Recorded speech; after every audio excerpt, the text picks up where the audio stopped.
This is module number 3, initiate the project. This is how we get a project going. This is how we begin a project. We're going to explore the steps required to start a project. We're going to explain some different requirements, requirements for the product that we're produced as part of our project, and the requirements for management of the project. We're going to explore methods to determine requirements. We're going to understand a model called SMART, or the SMART model, and we'll discuss the value and content of a project charter.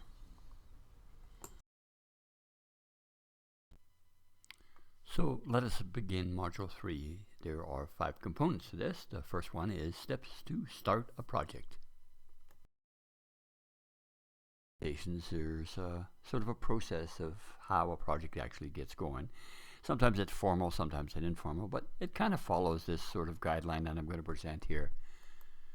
One is somebody has an idea or a need, and then what they do is they go through and there's an evaluation, a preliminary evaluation to see, is it a project or is it operations?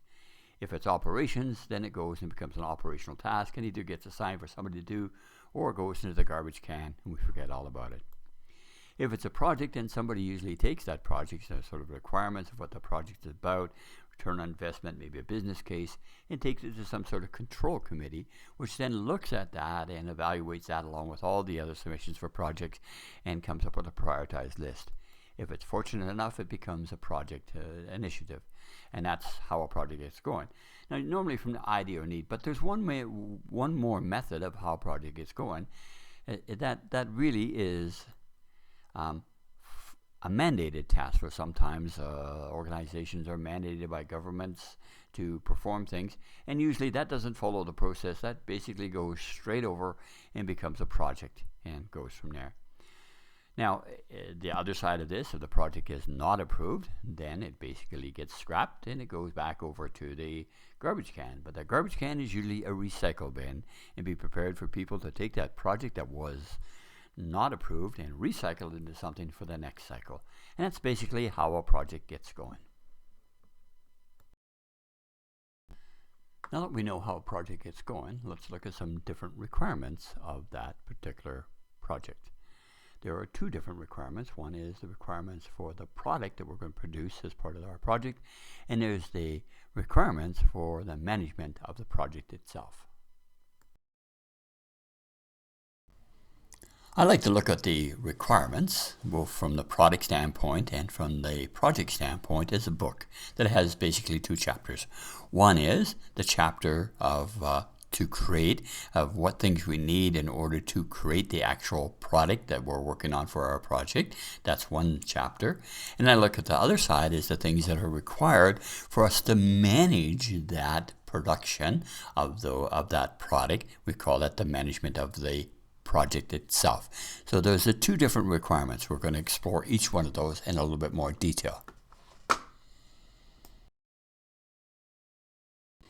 So looking at this in a little bit more detail, we can see on the left-hand side we have the things that are required for us to manage the project itself. Things like assumptions, milestones, risks, external dependencies, the project charter, the stakeholder plan, risk plan, communication plan, work breakdown structure. Those are things that are relevant to tools and techniques that we use to help us manage the actual project.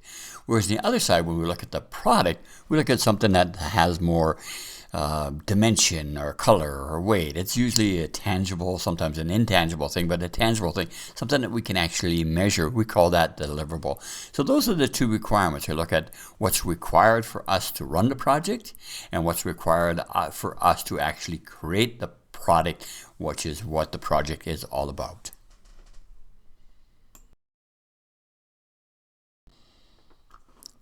I like to have this little diagram here, is what I call the steps to success of running a project.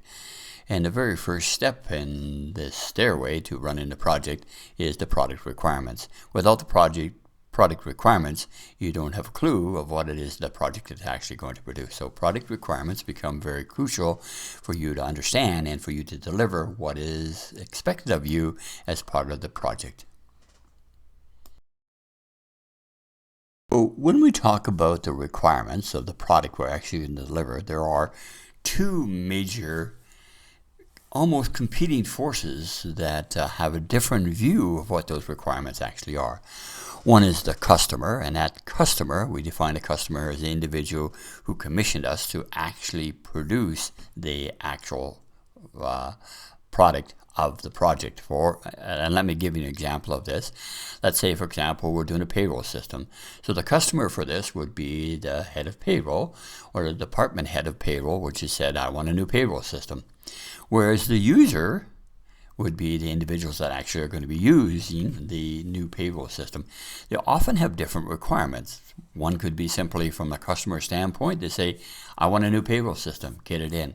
From the user standpoint, they're looking at it, how's this going to make my job better? What's in it for me for this particular thing? So often they're in a tug of war of what the requirements is. You, as the project manager, are caught in that tug of war. And what you need to do, really, is you need to get an agreement from both of them. You need to have a common ground from which the customer and the user agree of what those requirements are going to be. If you don't get that agreement, it's going to be very difficult for you to actually produce the product and run the project in a way that meets both of their needs, because they'll be at opposite ends or opposing ends of what they actually expect the project will deliver.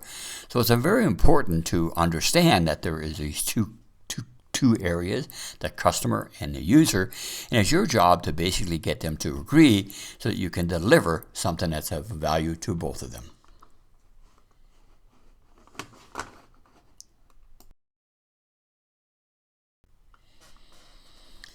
Now, interesting enough is that product requirements have a very funny way of being presented.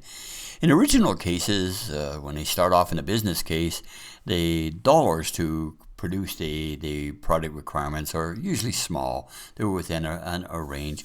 They're within that range or acceptable range so that management will approve it. But as the project starts to unfold, it almost doubles and sometimes triples the amount of money for that as the project starts to unfold. As the project starts to go, people want more and more things. And then ultimately it can get exponentially way more expensive. There's a really good reason for this, and a really good reason for this is simply this, is that the more people know, the more they want. So the more that the project starts to roll and talk about what it is that you're actually going to produce, the more that people can think about things, and the more that they understand of it, the more they actually want. And the more they want, the more it costs. And so this is a very common thing for a project manager to experience, even after they set the budget, as they start to roll it out and start to get people involved in what this product is all about and what the project is going to deliver, the cost can go up. So be prepared for that.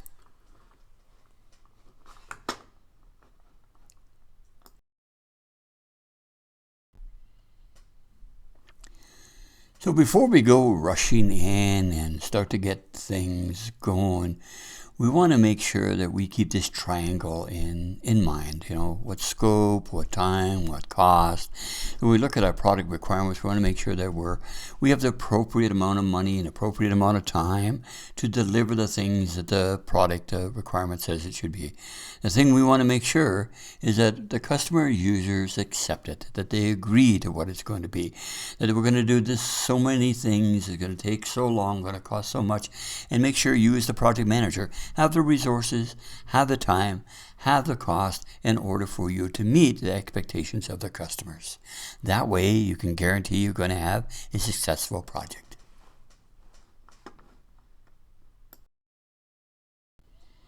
As mentioned earlier, it's not always up to the project manager to actually determine what the product requirements are. Usually that's some sort of business analyst or some sort of product specialist that does that. But there are some methods and some things that we should understand as project managers of how you go about getting requirements, just in case we have to refine the requirements that are already produced for us.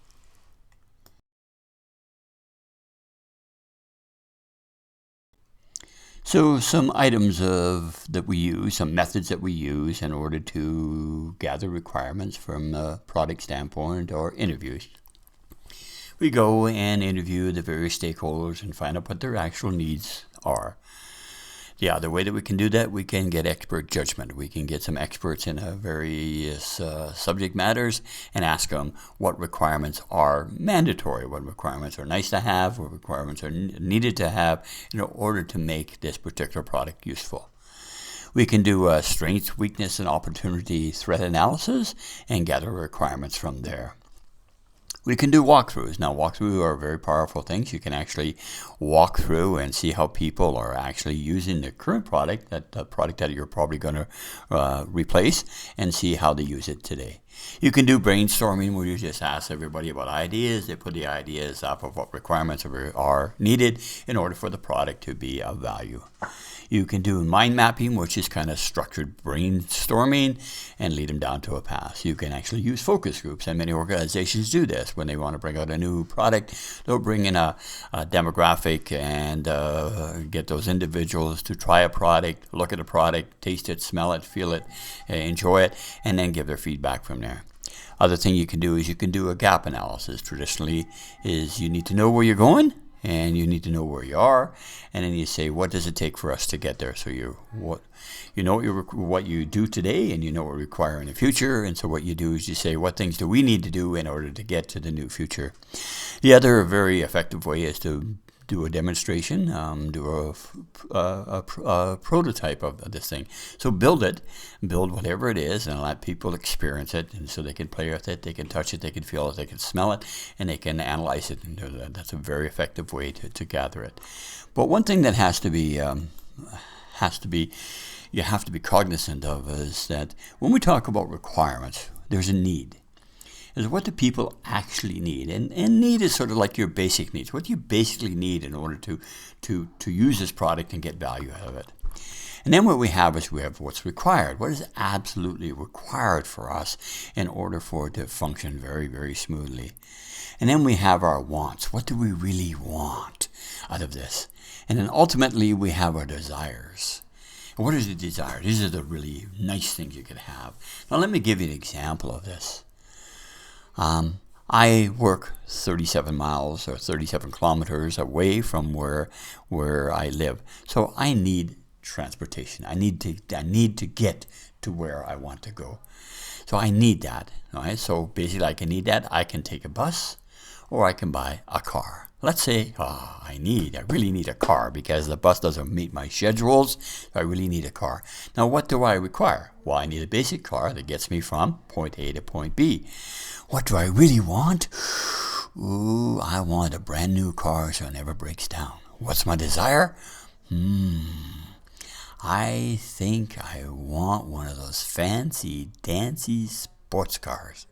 Now you can see as I go through there that my desire is a lot more expensive than my actual need. So make sure when you do requirement gatherings, what are you aiming for? What are the requirements? Are they a need? Are they required? Are they a want? Or are they a desire? That's the key to making sure that you manage the expectations of all your stakeholders.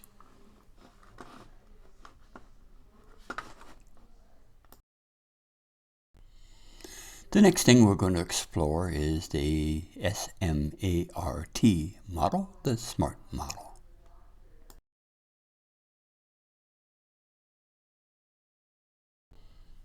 Creating well-defined requirements. Now this model was created by Peter Drucker in 1954, so it has survived the test of time.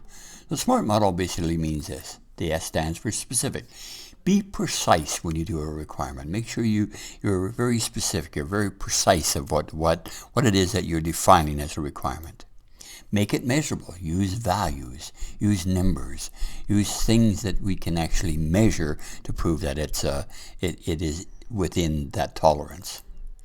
Agreed to by your customers and users. Make sure that your customers and users and all stakeholders agree that this is an actual requirement. And make it realistic. Can it be done? Not can it be done anywhere in the world, but can it be done with the resources and with the capabilities that we have within our organization? And last but not least, time. Set deadlines. It has to be done by a certain period of time. Now let me give you an example of what I mean by a SMART requirement. Let's say, for example, I'm making a new computer system. And basically, the definition of the new computer system, one of the requirements of it, it must be user-friendly. Now, that is a very standard statement in many computer systems out there, software systems today. But basically, it's what I call a fuzzy system. It means absolutely nothing. As a matter of fact, its only intention is to make sure it means nothing, and then nobody can be held accountable to this fuzzy statement.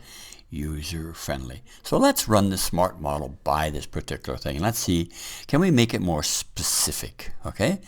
Let's say, for example, we wanted to, when we talk about user-friendly, more specific that it must have a voice-activated interface. The response time for the voice-active interface must be 0.001 seconds. And it must be completed, the whole act must understand 14 different languages. So now we have a more qualifier of what user-friendly means. And basically said what the user-friendly, that this system must be voice-activated, it must understand 14 different languages, and it must have a response time of 0.001. Though that's much more of a specific, a measurable, agreed to, realistic, and time-bounded kind of product requirement than saying it should be just user-friendly. So that's an example of what we mean when we talk about well-defined requirements.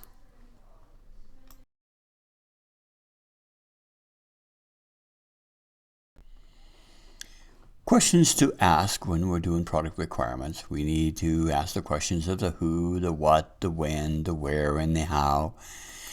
And by using the SMART model, by asking those questions and finding the answers to these, this supports the actual SMART model. And the SMART model will basically give us clearer, more precise, more measurable product requirements so that we can actually deliver those particular things and be measured towards those product requirements so that we can actually prove that we delivered what we said we're going to deliver.